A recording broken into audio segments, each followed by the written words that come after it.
지난 시간에 이 레이어의 브랜딩 모드에 대해서 몇 가지 살펴보았는데요. 자, 이번 시간에도 레이어 브랜딩 모드 중에서 한 개를 사용해서 흑백 사진을 이렇게 칼라 사진으로 바꿔주는 과정, 이 내용 또한 브랜드 모드가 사용이 된다는 것입니다. 자, 그런데 우리가 여기서 브랜딩 모드를 사용할 때 이제 칼라라는 브랜딩 모드를 사용할 것이거든요. 자, 살펴보도록 할게요. 자, 이렇게 만들 수가 있습니다. 자, 일단은 내려주고 얘를 갖고 오겠습니다. 이렇게. 자, 이때 이 사진을 칼라 사진으로 만들기 위해서는 레이어가 사용이 돼야 돼요. 자, 그래서 레이어를 하나 만들어 줍니다. 만들어 주고요. 그리고 나서 자, 그 참고적으로 이 흑백 사진은요, 이 이미지 모드에서 그레이 스케일이라는 것이 있어요. 이걸로 설정되어 있으면 안 돼요. RGB 컬러로 되어 있어야 됩니다. 흑백 컬러, 나중에 이제 모드라는 걸 자세하게 하면 알 수가 있겠지만 일단은 RGB 컬러인 상태에서 작업이 가능하다는 거예요. 자, 이렇게 해서 레이어를 만들었어요. 자, 레이어를 만든 상태에서 브러쉬로 들어갑니다. 브러쉬에서 여러분들이 원하는 색을 설정하세요. 크기하고 붓의 크기를 설정을 합니다. 이렇게 지정을 하고, 만약에 이 아가의 옷 색상이 파란색이죠, 일단. 그래서 색을 딱 들어간 다음에 파란색을 선택을 합니다. 이렇게. 그래서 칠하세요. 옷을 칠합니다, 그냥.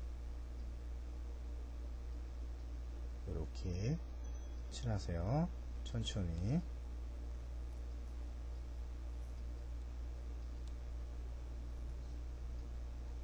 일단 이렇게 칠하고요.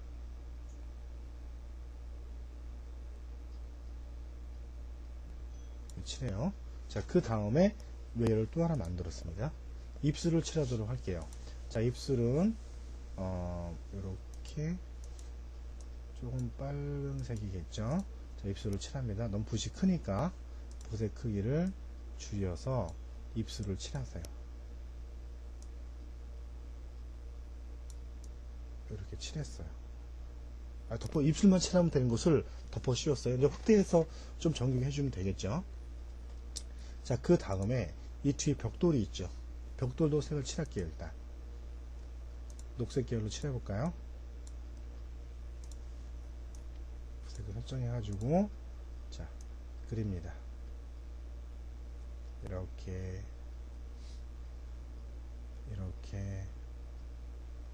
칠하세요. 칠하고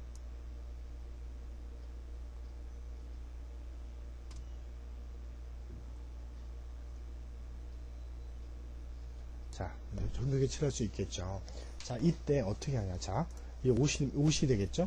자, 이 레이어의 이름도 바꿀 필요가 있어요. 그래서 요 레이어 일자에서 더블 클릭하세요. 그 다음에 이것을 옷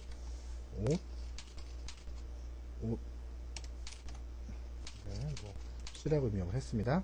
그 다음에 2번 입술 L로 입력을 하고요. 3번 뒷 배경 벽돌 보이기라고 입력을 이렇게 해놓으세요. 자, 일단은 옷에 해당하는 내용을 이 노멀 브랜딩 모드를요, 칼라 모드로 바꾸세요. 칼라. 다음에 입술에 해당하는 내용도 노멀 모드를 칼라로 바꿉니다. 그쵸? 그 다음에 배경 벽돌도 노멀 모드를 칼라로 놓습니다. 그쵸? 농도 조절, 오프젝트를 이용해서 조절할 수 있겠죠. 이렇게. 자, 입술 부분 들어가서 너무 강하죠? 줄이도록 하세요. 이렇게. 그 다음에 확대를 해준 후에 너무 그 립스틱 넓게 바른 것처럼 칠해야겠죠. 지우개를 지울 수 있겠죠. 지우개를 통해서 강한 부분은 이렇게 해서 지워주도록 합니다.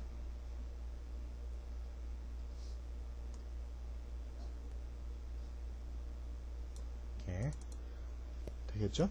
자, 얼굴색을 칠해야 되겠죠? 자, 레이어를 만들어 줍니다. 얼굴색이 예를 들어서 뭐 일단은 이 정도 색으로 칠하겠습니다. 붓에 의해서 칠하세요. 자, 이렇게 얼굴색을 일단 치우는데 눈을 확 지나갔어요. 자, 지나갑니다. 자, 됐습니다. 노멀 모드를 칼라 모드로 넣죠. 그죠? 너무 강해요. 얘를 줄이도록 합니다. 이렇게요. 됐나요?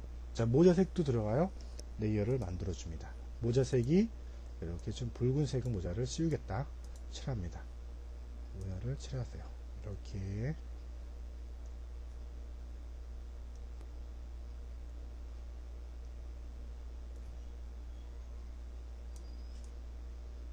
자, 노멀 모드를 칼라 모드로 놨어요. 투명도 여기 되겠죠. 자, 여기서 단지 이거를 그냥 칼라 모드 이렇게 알고 있으면 안 돼요.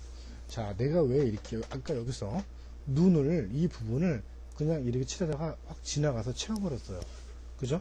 모자도 어떤 생각 없이 그냥 칠했다는 소리예요. 왜 그러냐? 이 칼라라고 하는 모드는요, 색의 3원색이 색상, 명도, 채도죠. 즉, 내가 지금 이 상태에서 빨간색을 더 칠했다고 하더라도요, 이 합성되는 밑에 있는 내용 중에서 명도, 즉 밝고 어두움은 유지를 하는 거예요. 그 다음에 채도도 유지를 하는 거예요. 단지 색만 더해진다는 뜻이에요. 그래서 완전한 검정색끼리 더하면 검정색이 나와요. 그 다음에 흰색이 더해지면 흰색이 나와요. 일단 그 다음에 나머지 색끼리 더해진다는 거죠. 즉 무채색인 검정색, 흰색에다가 색상을 아무리 칠한다 그래서 여기다가 색을 칠했어요. 흰색 부분에다가. 그래도 칼라 모드에서는 흰색은 그냥 보이게 돼 있어요. 검은색도 그대로 보여요. 흰색도 보이고 나머지 색이 더해진다는 거예요. 색만 더해진다. 그래서 칼라가 되는 거예요. 무슨 말인지 되죠? 그래서 만약에 지금 밑에 이 파란색 옷이 있잖아요. 기존에는 무채색이었었잖아요. 색이 있다. 그러면 내가 또 다른 색을 조명한다면 색이 더해진다는 개념이죠. 자, 이 위에 온 레이어 위에다가 빨간 색상을 녹색을 잡아놓고 또 칠했어요. 이렇게. 자, 노멀 모드를 칼라로 놓았습니다. 색이 녹색과 여기 나와 있는 파란색이 더해진다는 거예요. 그 색이 더해지되 명도, 밝고 어두운 것은 유지가 되는 거예요. 그 다음에 채도, 선명도가 유지가 되는 거야. 색만이 더해진다는 거죠. 무슨 말인지 이해되나요? 그래서 이 칼라 브랜딩 모드를 쓰게 되면은 이렇게 어떤 색상만을 더해서 새로운 분위기의 그 색상 값을 표현할 수 있는 이미지를 만들어낼 수가 있고, 대표적으로 이제 옛날 사진 있죠.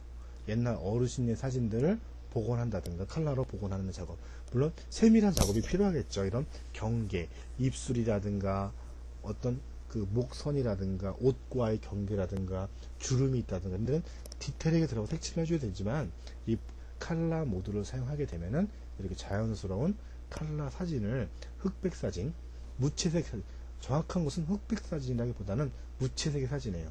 무채색의 사진을 칼라 사진으로 충분히 만들 수가 있다, 이겁니다. 무슨 말인지 이해되겠죠? 그래서 일단 브랜딩 모드 중에서 칼라 모드를 사용해서 흑백 사진을 칼라 사진으로 만들어 보았습니다.